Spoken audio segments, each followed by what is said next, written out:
Cycling. How can something as simple as that tell us about the good life and the way it's lived in a given place?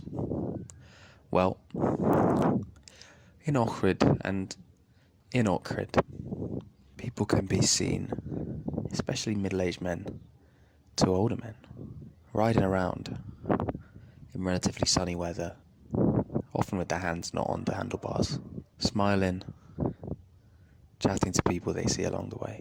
This is something very small, but it speaks to something a bit broader that I noticed yesterday in my conversation with someone who'd moved from Germany to his parents' hometown of Ohrid. And we just described how we thought people seem to enjoy life more in this part of the world than they do in Western Europe. But it speaks to a culture of everyday enjoyment. It's not just about the slow pace of life, but it's the idea that you're using a bike as a mode of transport. But it doesn't matter if you get there any earlier or not. You're allowed to stop and chat to people who you know, which you will. You're allowed to just look around you and see what's going on. I was sitting in a cafe opposite a bike repair shop. Two men in their late 50s, both in similar clothes and caps, were talking. They were standing there talking for about 10 minutes. And it became clear that one had fixed the other's bike. And the man whose bike had been fixed tried to give money to his friend, the bike mechanic. And then there ensued a fight over the bike. They were jostling. It was theatrical. They were jostling, holding onto the bike, the man refusing to receive money for the job he'd done, because it was for his mate. It was something we could all see. It looked kind of serious, but it wasn't. Then the man who had brandished the money put it back in his shirt pocket, and they chatted for another 5 minutes and parted ways.